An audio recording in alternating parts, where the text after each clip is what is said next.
منصب رسالت یہ اللہ تعالیٰ کی طرف سے ودیعت کیا گیا ایک تحفہ ہے۔ اللہ تعالیٰ رسالت کا منصب کسی کو اس کی چاہت کے بنا پہ نہیں عطا فرماتا۔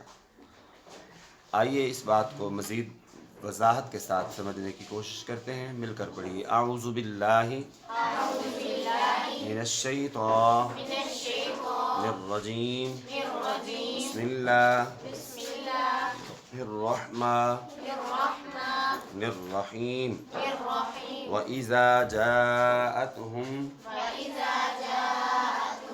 اور جب ان کے پاس آئی، اور جب ان کے پاس آئی آیتن، نشانی، اور جب ان کے پاس نشانی آئی قالوا، کہنے لگے لن نؤمن، ہم ہرگز ایمان نہیں لائیں گے۔ اور جب ان کے پاس نشانی آئی تو کہنے لگے کہ ہم ہرگز ایمان نہیں لائیں گے، حتیٰ، یہاں تک کہ نُؤْتَىٰ، ہم دیے جائیں مثل ما اوتیٰ،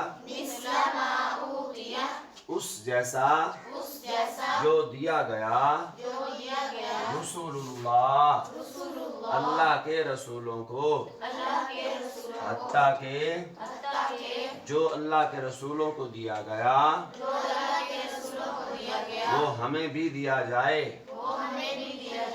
اللہ اعلم، اللہ بہتر جانتا ہے، یجعل رسالتہ، کہ وہ اپنی رسالت کہاں رکھتا ہے،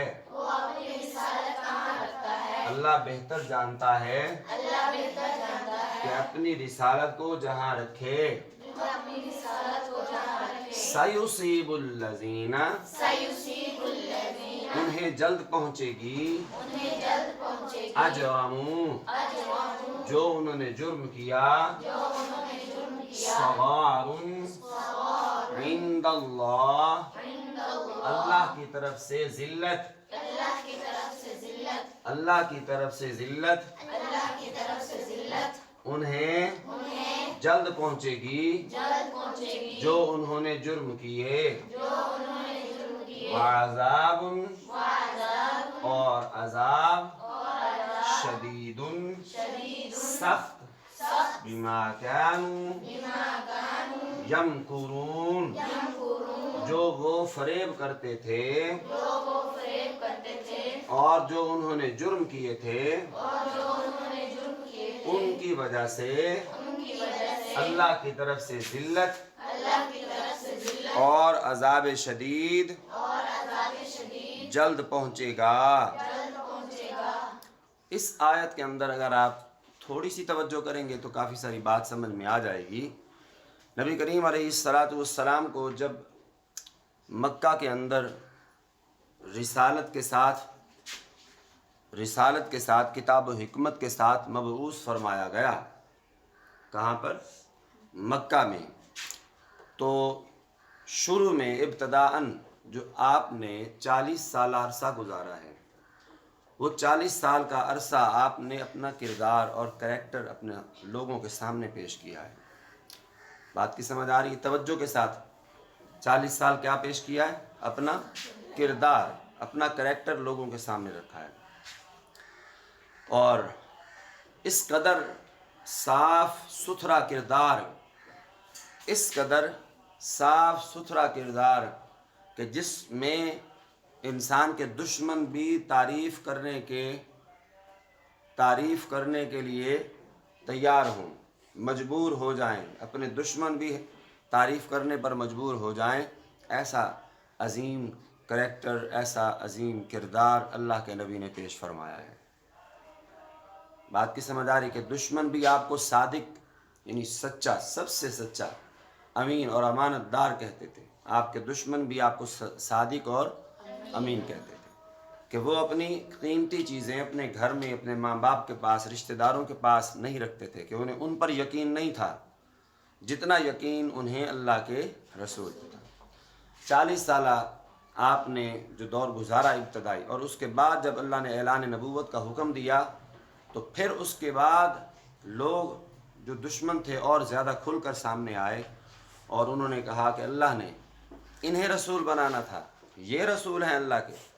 مذاق اڑایا کرتے تھے، اشارے کر کر کے اللہ کے نبی کا مذاق اڑایا جاتا۔ لوگ کہتے جب آپ آ رہے ہوتے تھے تو لوگ کہتے ہیں یہ ہیں وہ اللہ کے رسول۔ اللہ نے اگر رسول بھیجنا ہوتا تو اللہ کسی فرشتے کو رسول بنا کے بھیجتا۔ اللہ نے کسی کو رسول بھیجنا ہوتا تو کوئی امیر کبیر خاندان کا فرد ہوتا، کوئی بزرگ ترین ہوتا، اس کو اللہ رسول بنا کے بھیجتا۔ اس کو اللہ نے رسول بنا، یہ نہیں، جھوٹا ہے معاذ اللہ۔ ولید بن مغیرہ ایک شخص تھا، یہ جو آیت مبارکہ اس کا شان نزول میں یہ بات تفسیر کبیر میں بھی اور تفسیر ابن کثیر کے اندر تبیان القرآن کے اندر اس پر بتایا گیا کہ یہ آیت اس کا شان نزول یہ ہے کہ ولید بن مغیرہ نے کہا کہ اللہ رب العالمین نے جو انہیں رسالت دی ہے، ٹھیک ہے، اللہ تعالیٰ نے جو انہیں رسالت دی ہے نبی کریم علیہ السلام کو، ولید بن مغیرہ کہتا تھا کہ ان سے زیادہ حقدار تو میں ہوں، کہ میرے پاس مال بھی زیادہ ہے، میری عمر بھی زیادہ ہے، میرا تجربہ بھی زیادہ ہے، مکے میں میری عزت بھی معاذ اللہ زیادہ ہے۔ وہ یہ کہا کرتا تھا، کہتا تھا کہ ان کو کیوں رسول بنایا گیا؟ اللہ نے اگر رسول بنانا ہوتا تو حتیٰ نؤتی مثل ما اوتی رسول اللہ، کہ جیسا اللہ کے رسولوں کو رسول بنا کے بھیجا ہے، کتاب و حکمت دی ہے اللہ، ہمیں بناتا رسول۔ تو رسالت کا منصب، سوال میں نے ریز کیا تھا پہلے، کوسچن ریز کیا تھا کہ رسالت کا عہدہ اللہ رسول اس کو بناتا ہے جس پر اللہ کی مرضی اور منشا ہوتی ہے۔ کس کو رسول بناتا ہے؟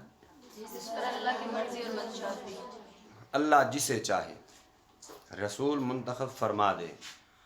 یہ عہدہ منصب یہ اللہ کی عطا ہے۔ یہ کس کی عطا ہے؟ اللہ کی۔ اور اس عطا پر اللہ رب العالمین نے اپنے دروازے کریم آقا علیہ السلام پر آپ کو آخری نبی بنا کر بھیج دیا۔ اب رسالت کا جو دروازہ تھا، چیپٹر تھا، وہ اللہ تعالیٰ نے کلوز کر دیا۔ قیامت تک کے لیے کوئی اور نبی نہیں آئے گا، قیامت تک دور نبوت جناب رسالت مآب صلی اللہ علیہ وسلم کا ہے۔ تو اس وقت ولید بن مغیرہ یہ تانا دیتا، یہ کہتا کہ یہ رسول نہیں ہے، اللہ نے رسول بنانا ہوتا تو کسی بزرگ کو، امیر کو، کسی اونچی خاندان کو۔ لیکن دیکھیے جس خاندان کی اللہ نے تعریفیں فرمائی ہیں، اللہ کے نبی صلی اللہ علیہ وسلم فرماتے ہیں کہ اللہ تعالیٰ نے سب سے بہتر گھر میں، سب سے بہتر خاندان میں، سب سے بہتر کنبے میں اللہ تعالیٰ نے مجھے پیدا فرمایا ہے۔ سب سے احسن، سب سے خوبصورت اللہ تعالیٰ نے مجھے بنایا ہے۔ سب سے جامع کلام اللہ تعالیٰ نے مجھے عطا کیا ہے۔ اور اللہ تبارک و تعالیٰ نے تمام پیغمبروں سے زیادہ معجزے اللہ نے مجھے عطا کیے ہیں۔ تو تمام پیغمبروں سے بھی اعلیٰ اور عرفہ مقام اللہ تعالیٰ نے جناب رسالت مآب صلی اللہ علیہ وسلم کو عطا فرمایا۔ اس پر حدیث مبارکہ ہے پیاری سی، حضرت جبریل امین سے نبی کریم علیہ السلام نے پوچھا کہ اے جبریل، تو نے شرق غرب مشرق مغرب شمال جنوب زمین آسمان ہر جگہ تو پھرا ہے، ہر جگہ تو گیا ہے، تو کہیں تجھے مجھ جیسا کوئی نظر آیا ہے؟ کہیں کوئی مجھ جیسا محمد جیسا صلی اللہ علیہ وسلم تجھے نظر آیا ہے؟ تو جبریل نے یہ کہا تھا کہ میں سب جگہ پھرا ہوں، ہر جگہ میں نے گیا ہوں، مشرق میں بھی مغرب میں بھی شمال میں بھی جنوب میں، تمام رسولوں کے پاس میں گیا ہوں وہی لے کر، لیکن جیسا آپ کو میں نے پایا ہے، آپ جیسا جہان میں کوئی بھی نہیں، آپ جیسا جہان میں کوئی بھی نہیں۔ اللہ فرماتے ہیں اللہ اعلم حیث یجعل رسالت، اللہ کو پتہ ہے، اللہ جانتا ہے کس کو رسالت دینی ہے اور کس کو رسالت نہیں دینی۔